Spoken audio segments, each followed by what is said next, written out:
सिंगरौली जिले में एनटीपीसी विंध्याचल के द्वारा आज प्रेस वार्ता का आयोजन एक एनटीपीसी के एक वर्ष में किए गए उपलब्धियों को लेकर पत्रकारों से चर्चा की। दरअसल सिंगरौली जिले के विद्यानगर में स्थित एनटीपीसी विद्यालय में आज पत्रकारों से रूबरू होते हुए एनटीपीसी ईडी मुनीश जोहरी ने बताया कि देश में चल रही कोरोना जैसे महामारी में भी एनटीपीसी अपने लक्ष्य से अधिक विद्युत का उत्पादन किया है।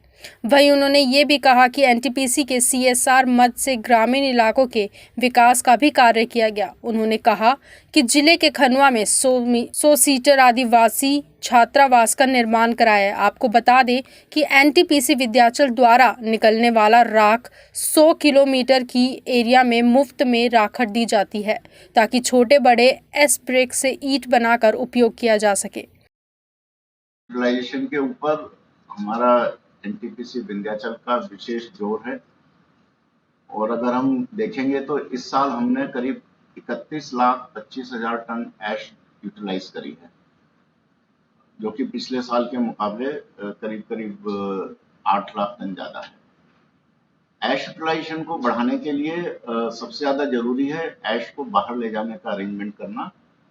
उसके लिए हम स्टेज 1 और स्टेज 4 के लिए स्पेशल साइलोज बना रहे हैं और उसके नीचे रेलवे कनेक्टिविटी भी हम प्रोवाइड कर रहे हैं। स्टेज 1 में यह काम करीब खत्म हो रहा है और मई महीने में हम हो सकता है पहला रैक ले जाने के लिए प्लान कर रहे हैं, डायरेक्ट लोडिंग करके रेलवे रैक में। इसके अलावा जो है हम बाई रोड ट्रांसपोर्ट कर रहे हैं अभी NHAI के लिए, बनारस के लिए या ऐश ब्रिक प्लांट वगैरह को देने के लिए, क्योंकि वहां पे रेल कनेक्टिविटी नहीं होती है। अभी हम एक्सप्लोर कर रहे हैं NHAI की जो दूर की रिक्वायरमेंट रहती है रोड ट्रांसपोर्ट को कम करने के लिए, रेल कम रोड कंसेप्ट पे हम जा रहे हैं और उसके लिए भी हम एक्सप्लोर कर रहे हैं वेंडर्स के साथ में कि हम रेल कम रोड कनेक्टिविटी के थ्रू बनारस या आसपास के इलाके में हम ऐश को भेज सकें। इसके अलावा हम लोग एक्सपोर्ट के लिए भी ट्राई कर रहे हैं और क्योंकि बनारस में हमारा ऑलरेडी वाटरवेज अवेलेबल हैं। अगर हम ईस्टर्न ब्लॉक्स में अगर हम कहें कंट्रीज में अगर हमको ऐश भेजना है तो यहाँ से बहुत आसानी से ऐश जो है भेजी जा सकती है, तो हम रेल कम वाटरवेज के थ्रू भी ऐश भेजने के लिए अरेंजमेंट कर रहे हैं। बहुत बात आप बता रहे थे सोलर एनर्जी में भी हमने काफ़ी बढ़ा है हमारा उत्पादन और कुछ खाली जमीनों पर भी प्लान कर रहे हैं कि और भी पैनल लगा के। हाँ, अभी जो है हम 15 मेगावाट का सोलर का प्रोडक्शन कर रहे हैं, जो कि जैन एरिया में हमने सोलर प्लांट लगाया है। इसके अलावा कुछ रूफटॉप सोलर प्लांट्स हमने लगाए हुए हैं, लेकिन जो अभी हमारी खाली जमीन है उसको भी सोलर जनरेशन के लिए यूज करने के लिए हम लोग प्लानिंग कर रहे हैं और उसके लिए अभी एरिया आइडेंटिफाई करके उसको प्रोसेस कर रहे हैं और ये अभी अप्रूवल के डिफरेंट स्टेजेस में है। जैसे ही वो स्कीम हमारी अप्रूव होंगी तो हम खाली जगहों पे भी सोलर प्लांट लगाने के लिए।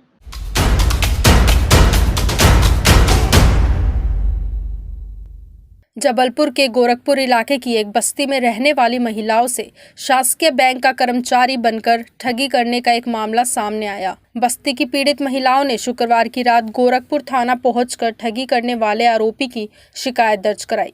पीड़ित महिलाओं की शिकायत पर पुलिस ने मामला दर्ज कर लिया और आरोपी की तलाश कर रही है। बताया जाता है कि धनराज पाटिल नाम का एक व्यक्ति अपने आप को स्टेट बैंक ऑफ इंडिया का कर्मचारी बनकर बस्ती में गया था। बस्ती में आरोपी धनराज ने महिलाओं को शासकीय योजना के अंतर्गत 25,000 का लोन बैंक से देने की बात कही। लोन की प्रक्रिया पूरी करने के पहले आरोपी धनराज ने महिलाओं से स्टेट बैंक ऑफ इंडिया में बैंक अकाउंट खोलने के लिए कहा। बैंक अकाउंट खोलने के लिए आरोपी ने 18 लोगों से 560 रुपए लिए थे। रुपए लेने के बाद से आरोपी धनराज पाटिल फरार हो गया। बस्ती की महिलाओं ने आरोपी के मोबाइल पर उससे संपर्क करना चाहा, लेकिन उसका मोबाइल स्विच ऑफ बता रहा था।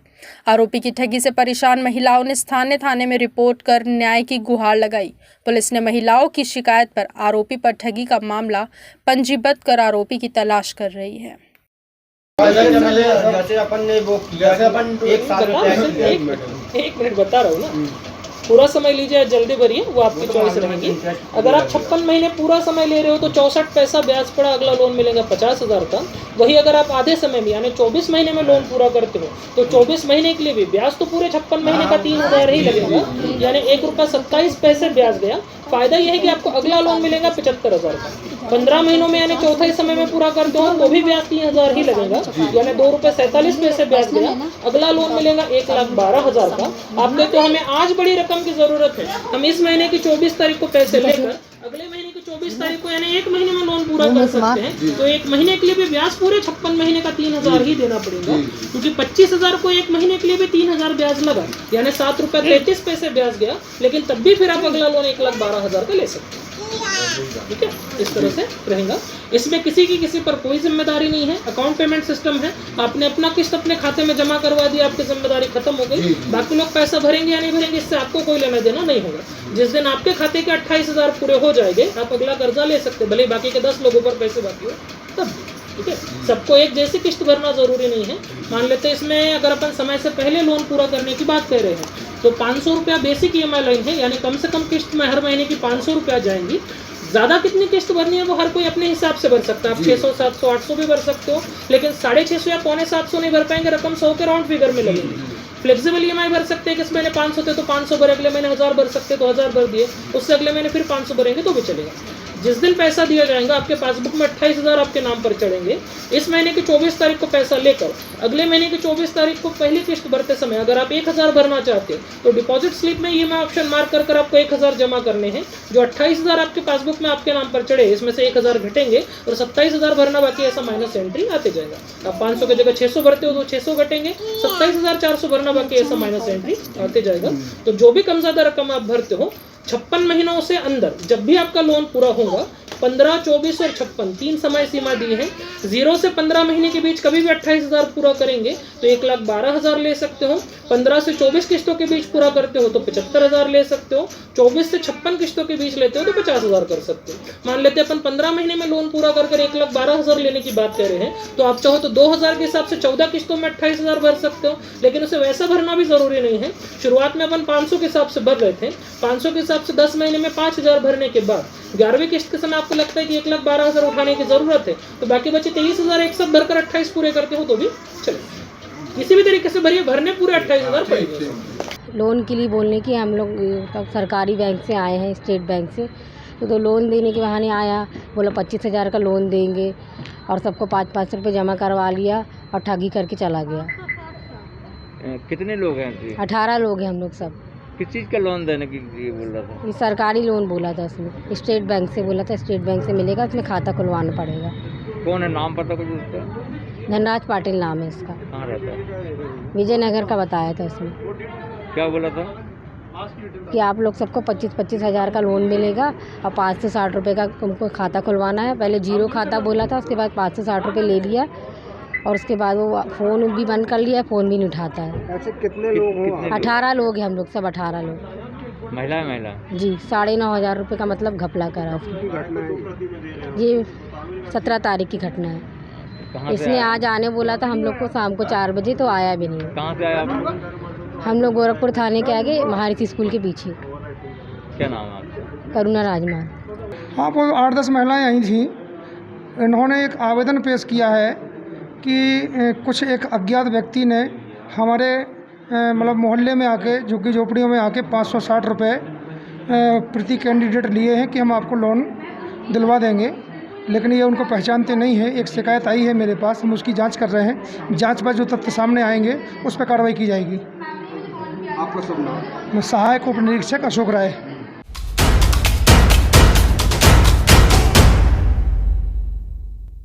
जबलपुर के तिलवारा थाना क्षेत्र के घाना इलाके में रहने वाले संजय पटेल ने जबलपुर SP ऑफिस पहुंचकर एक शिकायत दी। संजय पटेल का कहना है कि बीते दिनों तिलवारा थाना क्षेत्र में तिलवारा पुलिस और खनिज विभाग की टीम द्वारा अवैध उत्खनन पर कार्रवाई की गई थी।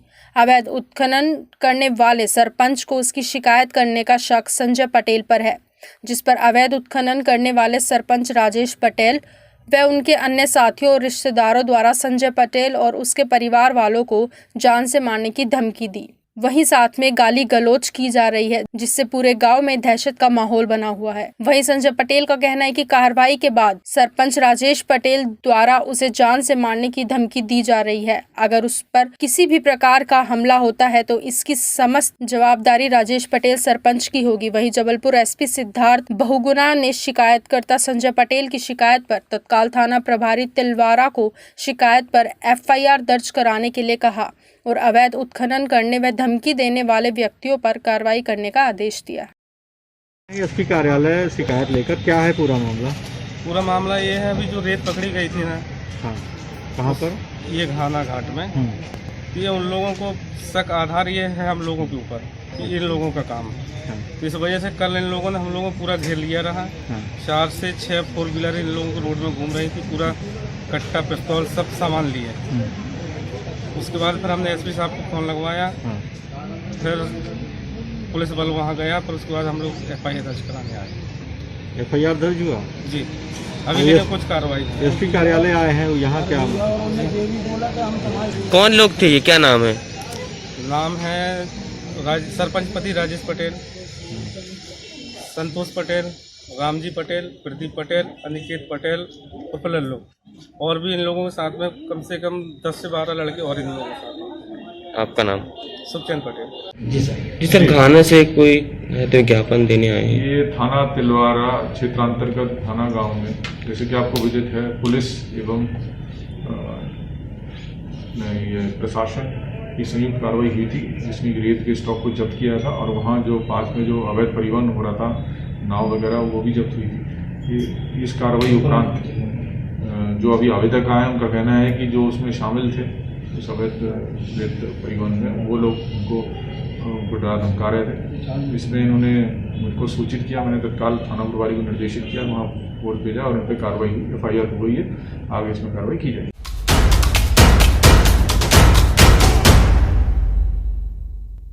जबलपुर स्थित स्मार्ट सिटी कार्यालय में शुक्रवार को उस समय हंगामे की स्थिति बन गई जब भाजपा कार्यकर्ताओं ने पंडित दीनदयाल उपाध्याय की प्रतिमा के आसपास फैली गंदगी की सफाई न होने पर कार्यालय के अंदर घुसकर स्मार्ट सिटी के अधिकारियों से तीखी बहस कर मौके पर ही धरना देकर जमकर विरोध प्रदर्शन किया। बताया जा रहा है कि जिस वक्त भाजपा नेताओं ने कार्यकर्ताओं ने स्मार्ट सिटी में धावा बोला, उस दौरान अधिकारियों की एक महत्वपूर्ण बैठक चल रही थी। भाजपा कार्यकर्ता स्मार्ट सिटी ऑफिस में घुसे और जोर जोर से नारेबाजी करने लगे।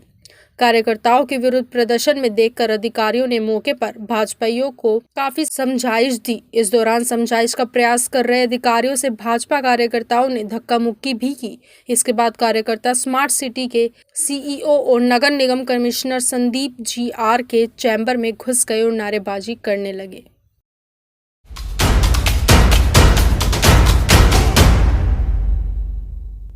जबलपुर में राज्य शासन के द्वारा सार्वजनिक जगहों पर मास्क पहनना अनिवार्य किए जाने के बाद इस आदेश का पालन करने के लिए जबलपुर पुलिस ने मैदानी कार्रवाई शुरू करी। शहर के सभी थाना प्रभारी अपने अपने क्षेत्रों में सड़कों पर उतरे और उन्होंने बिना मास्क के वाहन चलाने वालों के खिलाफ चालानी कार्रवाई की। इस दौरान बिना मास्क लगाकर वाहन चलाने वालों ने पुलिस कर्मियों से जमकर बहस भी की और कई बार विवाद की स्थिति भी बनी। कुछ जगहों पर तो महिलाओं और युवतियों ने पुलिस से बहसबाजी की और उनकी कार्रवाई को गैर वाजिब बताया। बार बार हंगामा होने की वजह से सड़कों पर जाम भी लग गया। ऐसी स्थिति शहर के कई हिस्सों में उत्पन्न हुई, लेकिन तमाम विरोध के बावजूद पुलिस ने कड़े नियमों का पालन कराया और बिना मास्क पहनने वाले लोगों का चालान वसूला। पुलिस ने एक दिन में लगभग 72,000 रुपए वसूले हैं।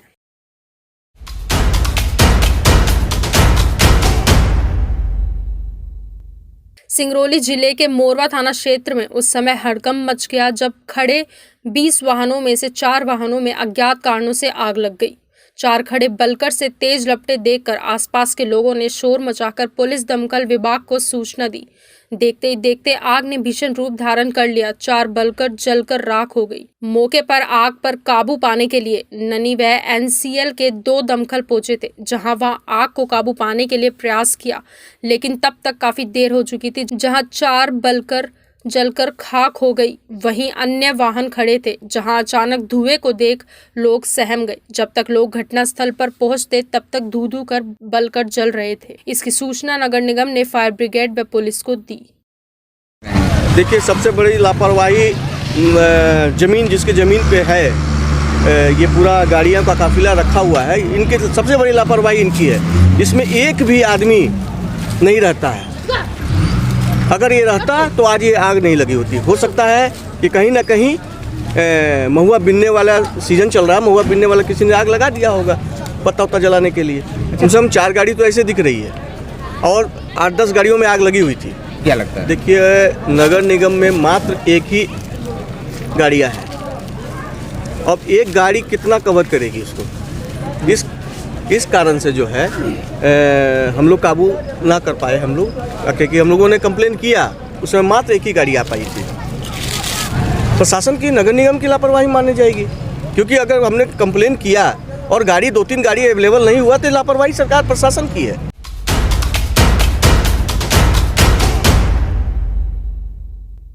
जबलपुर में पनागर विधानसभा में सुंदरपुर से होते हुए बागराजी को जोड़ने वाली करोड़ों की लागत से बनने वाली रोड सवालों के घेरे में आ गई।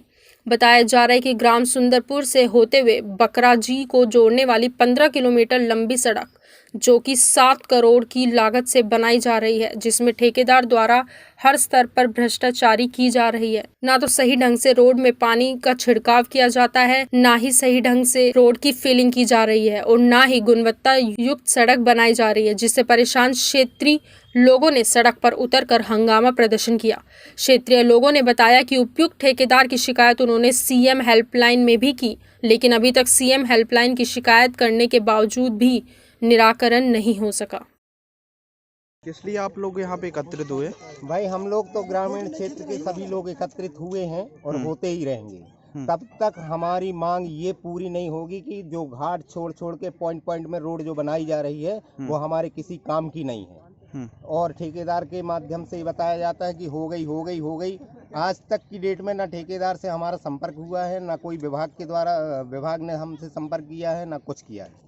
और जो डामल डालने की तैयारी थी, हमने आज ठेकेदार को बता भी दिया है कि आप डामल की तैयारी ना करें जब तक आप घाटियों की एनओसी ना लाएं। एनओसी जब तक नहीं मिलेगी, हम ग्रामीण क्षेत्र के सभी लोग एकत्रित होकर और डामल नहीं डलने देंगे। ये हमारा संकल्प है। एनओसी चाहिए। क्यों भाई, आप लोग चाहते हो कि रोड ऐसे बिल्कुल एनओसी जब तक नहीं आएगी अपन लोग क्या है, रोड नहीं बनने देंगे, डामल नहीं डलने देंगे। बिल्कुल आज नहीं, कल नहीं, परसों नहीं, जब भी हमको जरूरत पड़ेगी हम पूरे लोग इकट्ठे होंगे। और ये इसमें खेत की मिट्टी भी डाली जा रही है? खेतों से जो मिट्टी डाली जा रही है वो भी सही मटेरियल नहीं, उसका सही उपयोग भी नहीं किया जा रहा। आपने इसकी शिकायत कहाँ की है? अभी इसकी शिकायतें ऊपर तक पहुंचाई, विभाग तक पहुंचा दी है हम लोगों ने, लेकिन आज तक यहाँ सीएम हेल्पलाइन में भी की? सीएम हेल्पलाइन में भी शिकायत गई है। क्या नाम है आपका? मेरा नाम उमाशंकर यादव है। हम लोग रोड बनने नहीं दे रहे हैं, इसलिए इकट्ठे हुए हैं क्योंकि हमारे यहाँ आधा रोड बन रहा है। तो किस मतलब से आधा रोड बन रहा है? तो पूरा रोड बनना चाहिए हम लोगों को। हम लोग के यहाँ बच्चे नहीं पढ़ पा रहे हैं, हम लोग के यहाँ डिलीवरी वाली जा नहीं पा रही है। गाड़ी आती है तो बोलते हैं, फोन लगा तो कहते हैं कि नहीं आपका रोड खराब है। हमारे यहाँ की महिला चाहे मर जाए या कुछ हो जाए उसको, तो क्यों नहीं आ पा रही गाड़ी? तो इसलिए हमारे यहाँ रोड नहीं है तो गाड़ी नहीं आ पा रही है। तो इसलिए हमको रोड बनानी है, तो पूरा बने नहीं, आधा रोड हमको नहीं चाहिए। हम वैसे ही जी रहे हैं जैसे आज तक जीते आए हैं। कहाँ पे आप लोग एकत्रित हुए, ये प्रदर्शन कर रहे हो? हम लोग पौड़ी में हुए हैं। अच्छा, पौड़ी से कहाँ बन रही रोड? पौड़ी से मनेरा हमको चाहिए, सुंदरपुर से मनेरा चाहिए रोड। अच्छा, क्या नाम है आपका? आशा भूमिया।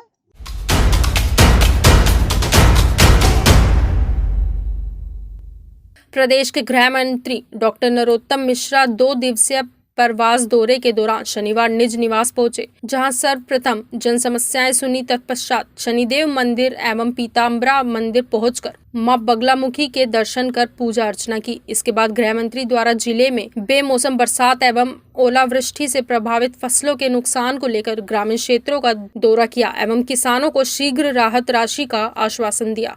तत्पश्चात ग्राम कुड़थरा में आयोजित कार्यक्रमों में सम्मिलित हुए। आज बरसी है कमलनाथ, कांग्रेस सरकार की बरसी है, कमलनाथ सरकार की बरसी है। खाना वाना रखा है कि श्राद्ध में बटा है, भोजन की सबको है कि वो कोई है, तो ठीक है। इस एक साल में मेरे मित्रों शिवराज सिंह चौहान की सरकार ने मध्य प्रदेश के गांव गरीब किसान की, झुग्गी झोपड़ी के इंसान की और महिलाओं के सम्मान की चिंता करी।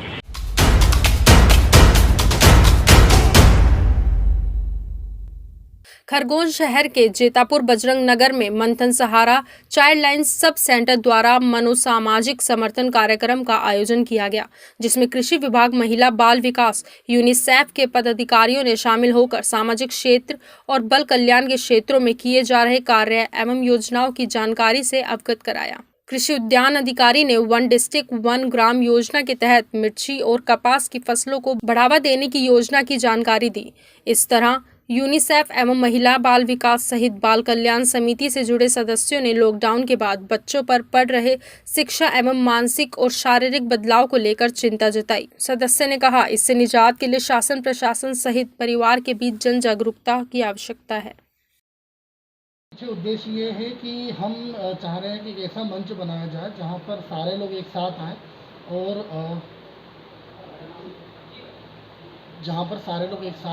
और वहाँ पर हम बात करें बाल संरक्षण की, चाइल्ड प्रोटेक्शन की हम बात करें जहाँ पर, और उसमें पूरे एरिया को कवर किया जाए।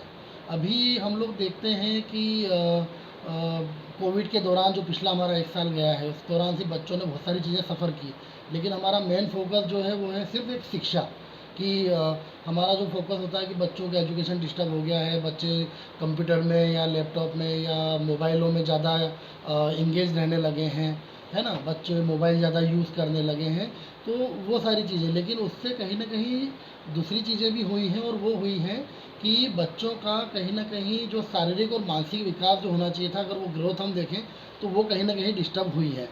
दूसरी चीज़, लॉकडाउन लगने से या जिस तरीके की परिस्थितियाँ पिछले साल जो हुई थी, अभी हम पिछले 1 साल से जो सफ़र कर रहे हैं, तो उसके कारण ये भी हुआ है कि बच्चों को जो पोषण मिलना चाहिए था वो पोषण उतना मिल नहीं पा रहा, उतनी मात्रा में नहीं मिल पा रहा है। हालांकि महिला बाल विकास इसको लेकर प्रयास कर रहा है कि जो बच्चे उनके आंगनबाड़ी केंद्र में जा रहे हैं उसको कोशिश कर रहे हैं कि उनको पोषण दिया जाए, अच्छा बेहतर स्वास्थ्य के ऊपर उनके लिए काम किया जाए। लेकिन परिवार की भी जिम्मेदारी होती है जो उनको कहीं ना कहीं पूरा हो नहीं पा रहा। तीसरी चीज़ की अगर हम बात करें तो बच्चों का शारीरिक और मानसिक रूप से भी कहीं ना कहीं उनके साथ में हरासमेंट हो रहा है, कहीं उनके साथ छेड़छाड़ हो रही है, उनके साथ में जो है यौन दुराचार हो रहा है, और बच्चे इस चीज़ को कहीं भी एक्सप्रेस अपनी नहीं कर पा रहे हैं, किसी डर के कारण है या उनको समझ नहीं है जिसके कारण है। चौथी चीज़ अगर हम जो बात करें वो हम बात कर रहे हैं बच्चों के गिरते स्वास्थ्य को लेकर के, कि बच्चे आज अपने आप को कहीं ना कहीं, मतलब वो अगर बुखार भी आ रहा है तो डॉक्टर के पास जाने में पेरेंट्स भी डर रहे हैं, तो बाहर से दवाइयाँ ले ली, कुछ भी दवाइयाँ ले ली, बच्चों को दे दी। अब वो बच्चा कहीं तो सस्टेन कर पा रहा है और कहीं नहीं कर पा रहा, तो कहीं ना कहीं वो उसकी रोग प्रतिरोधक क्षमता के ऊपर भी उसका असर होगा। तो हम ये और फिर 5वीं चीज़ अगर हम बात करें तो बाल मजदूरी। बच्चे माता पिता के पास अपने मजदूरी के साधन नहीं हैं, उनके पास आमदनी के जो स्रोत हैं वो कहीं ना कहीं बंद हुए हैं या कम हो गए हैं, तो उनका जो फोकस है वो ये है कि बच्चे भी अगर थोड़ा बहुत मदद कर देंगे तो, और बच्चे खुद भी कि हम हमारा खुद का खर्चा निकाल लें, हमारे कपड़े हम ले लें, हमारी किताबें हम ले लें, या हमको मोबाइल चाहिए तो हमारा मोबाइल ले लें, इस तरीके से। तो उनका एक फोकस ये भी हो गया है। तो जो है चाइल्ड जो लेबर है वो कहीं ना कहीं संख्या एक बड़ी है। उसके बाद में अगर हम बात करें तो ट्रैफिकिंग की हम बात करें तो, क्योंकि हमारा खरगोन ज़िला काफ़ी बड़ा है, तो यहाँ पर अगर हम बात करें तो ट्रैफिकिंग की तरफ भी हो सकता है कि बच्चे इन्वॉल्व हो रहे हों, तो उस चीज़ को भी हम कैसे रोक सकें। और पूरा प्रोग्राम का ओवरऑल उद्देश्य यही है कि इन सारे मुद्दों के ऊपर सबका ध्यान केंद्रित किया जा सके। क्या नाम सर आपका? मैं अमित सिंधे हूँ, यूनिसेफ और ममता की ओर से जिला समन्वयक हूँ यहाँ पर खरगोन में, और पिछले 7 महीने से यहाँ पर हूँ। नाबार्ड के बाड़ी परियोजना के अंतर्गत और चाइल्ड लाइन के अंतर्गत 2 अलग अलग प्रशिक्षण कार्यशालाएँ यहाँ आयोजित की गई, जिसमें प्रथम कार्यशाला जो सुबह के समय आयोजित की गई, उसमें मुख्य उद्देश्य उसका जो बाड़ी कृषक हैं नाबार्ड के, उनको प्रशिक्षण देना और कैसे वो अपने पौधों को जो बाड़ी परियोजना के अंतर्गत उन्हें मिले हैं उसको ठीक तरह से उसका रखरखाव करें और कीड़ों से और दूसरी समस्याओं से उनको बचाएं, उस पर कार्यशाला थी। और साथ ही साथ उद्यानिकी विभाग के द्वारा वन डिस्ट्रिक्ट वन क्रॉप में चिली जो कि हमारे डिस्ट्रिक्ट का प्रोडक्ट है, उस प्रोडक्ट के संबंध में कैसे नर्सरी को डेवलप किया जाए, कैसे उनको अच्छा से फसल को रखरखाव रखा जाए और किन किन सावधानियों को रखा जाए जिससे मिर्ची का उत्पादन अच्छा हो, इस संबंध में हमारे बड़ोले सर हॉर्टिकल्चर डिपार्टमेंट से हमारे बीच में थे। उन्होंने कार्यशाला में किसानों को संबोधित किया। और द्वितीय कार्यशाला जो कि आयोजित की गई उसमें हमारे बाल कल्याण समिति, महिला बाल विकास, चाइल्डलाइन खरगोन, सब साइडलाइन मंथन सहारा, ये सभी लोग उसमें उपस्थित थे। इसका मुख्य उद्देश्य साइको सोशल सपोर्ट जो कि बच्चों को जो कोरोना के समय पर, लॉकडाउन के समय पर जो कि झेलना पड़ रहा है, बच्चे जो काफ़ी मानसिक रूप से उसमें परेशान होते हैं और अपनी समस्याएं किसी को बता नहीं पाते हैं, तो इन समस्याओं को निपटने के लिए चाइल्डलाइन के द्वारा कैसे उन बच्चों की मदद की जाए, चाइल्डलाइन स्टाफ और जो भी लोग बच्चों के साथ काम करते हैं उन सबको प्रशिक्षण देने के लिए हमारे बीच में काउंसलर सीमा जोशी जी हैं, उन्होंने बच्चों को समझाया। और साथ ही साथ हमारे जो टीम मेंबर्स हैं मंथन सहारा के, मंथन के, इन लोगों ने उनको प्रशिक्षण कार्यक्रम दिया।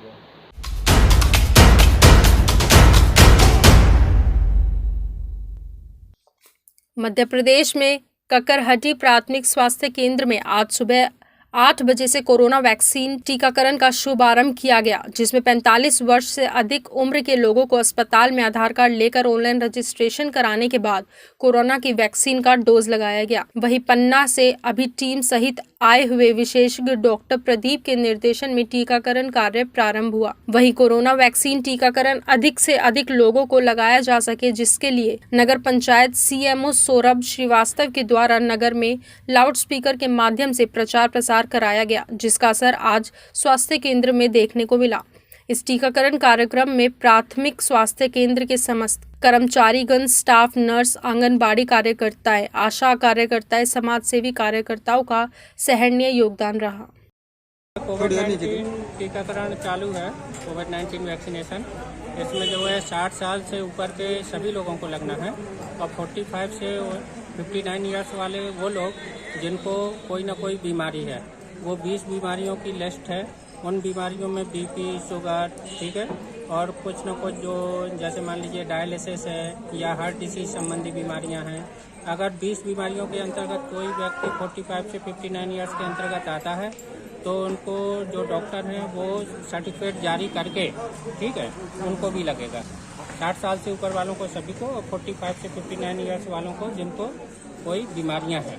अभी तक इसके साथ ही जो लोग हैं, जैसे मान लीजिए फ्रंट लाइन वर्कर हैं, हेल्थ केयर वर्कर हैं, उनको सभी को लगेगा।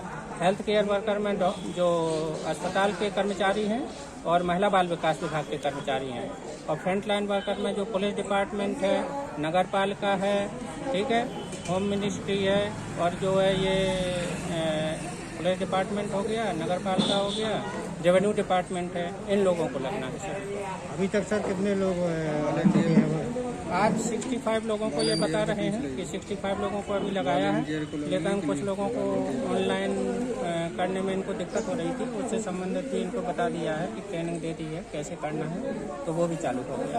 अभी कोरोना काल में जो वॉलंटियर थे उनको भी क्या टीकाकरण लगाया है? वॉलंटियर मतलब किससे है? वॉलंटियर कौन? नहीं, लॉकडाउन के समय कुछ वॉलंटियर बनाए गए थे जो नहीं, अभी जनरल गाइडलाइन नहीं है, धीरे धीरे गाइडलाइन आएगी सभी को लगाने की। अभी जिनको है उन्हीं को लगना है। अभी तक जितने टीका लगाए गए उसमें किसी ऐसे कोई व्यक्ति पाया गया जिसको टीका से कोई नहीं, किसी को अभी ऐसे सीरियस प्रभाव एक भी लोगों को पूरे एमपी में नहीं हुआ है। टीका लगने के बाद 1-2 दिन जो सर्दी, हल्का बुखार आता है या बदन दर्द होता है, वो किसी को होता है, और इससे कोई डरने की जरूरत नहीं। डॉक्टर प्रदीप गुप्ता, जिला टीकाकरण अधिकारी।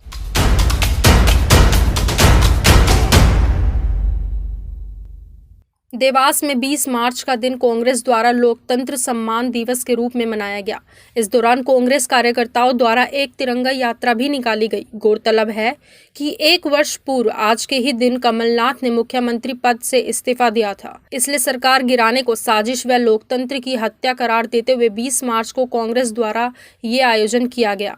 आज से 1 वर्ष पूर्व कमलनाथ द्वारा मुख्यमंत्री पद से इस्तीफा दिया गया था। भाजपा द्वारा अपनी सरकार बनाने के लिए षड्यंत्र बनाकर लोकतंत्र की हत्या की गई, ये आरोप लगाने वाली कांग्रेस ने 20 मार्च का दिन लोकतंत्र सम्मान दिवस के रूप में मनाते हुए तिरंगा यात्रा निकाली गई। यात्रा महात्मा गांधी की प्रतिमा से प्रारंभ कर डॉक्टर भीमराव अंबेडकर की प्रतिमा पर समाप्त हुई।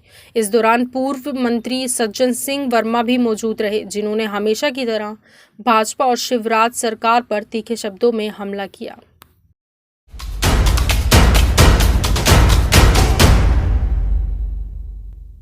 सिंगरौली जिले में नशे के विरुद्ध चलाए जा रहे अभियान में आज बरगवा पुलिस को मिली एक और बड़ी सफलता। पुलिस कप्तान वीरेंद्र सिंह के निर्देशन में अवैध मादक पदार्थों की बिक्री के खिलाफ चलाए जा रहे अभियान के तहत आज बरगवा पुलिस ने बड़ी कार्रवाई को अंजाम दिया, जहां 2 किलो 80 ग्राम गांजा अवैध गांजे के साथ 2 तस्करों को गिरफ्तार कर जेल भेज दिया। बताया जा रहा है कि मुखबिर की सूचना पर बरगवा टीआई नागेंद्र प्रताप सिंह के नेतृत्व में गठित पुलिस टीम ने 2 संदिग्ध बदमाशों को घेराबंदी कर पकड़ लिया, जिनकी तलाशी लेने पर 2 किलो 800 ग्राम अवैध गांजा पाया गया, जिसकी कीमत 45,000 रुपए बताई जा रही है, जिसे जब्त कर आरोपी केशव सिंह और आरोपी मुकेश सिंह निवासी भैरवा टोला को गिरफ्तार कर बरगवा थाने में दोनों के खिलाफ विभिन्न धाराओं के तहत मामला दर्ज कार्रवाई की गई।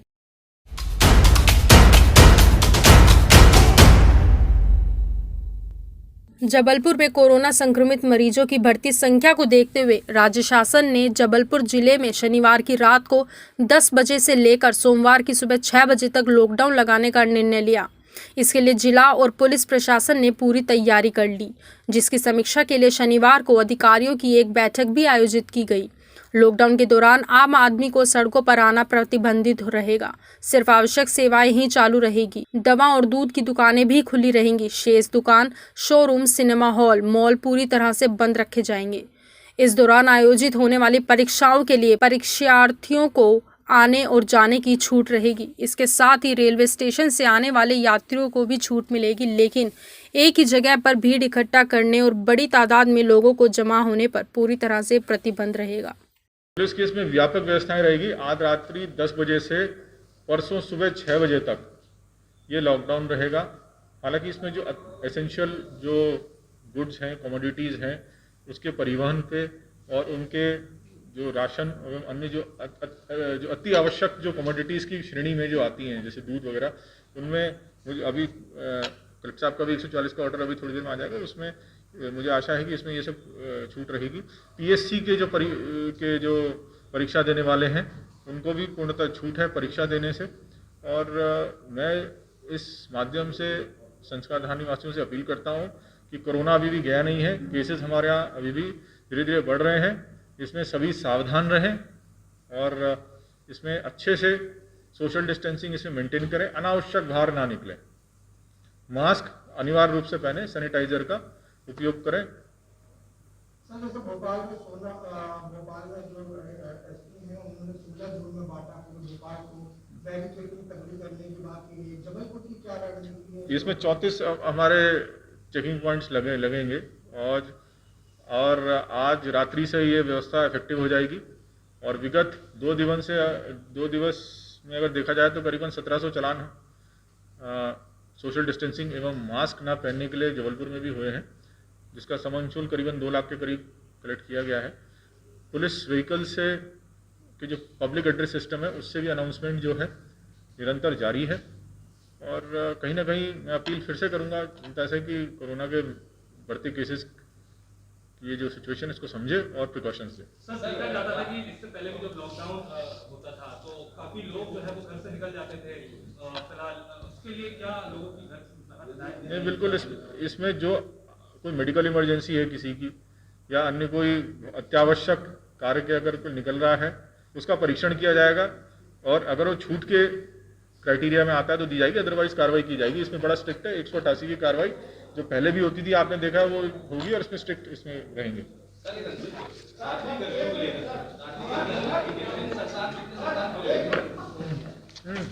रात्रि कर देखिए, मैं बताना चाहूँगा कि संडे का लॉकडाउन तो है ही, अदरवाइज इसको छोड़ के जबलपुर में रात्रि कर्फ्यू नहीं है। इसमें सिर्फ वो कर्फ्यू का पॉइंट जबलपुर में नहीं है, वो इंदौर भोपाल का, आप कंफ्यूज मत हुई इसको। हाँ, लेकिन संडे को ये तो लॉकडाउन है, इसमें तो टोटल लॉकडाउन।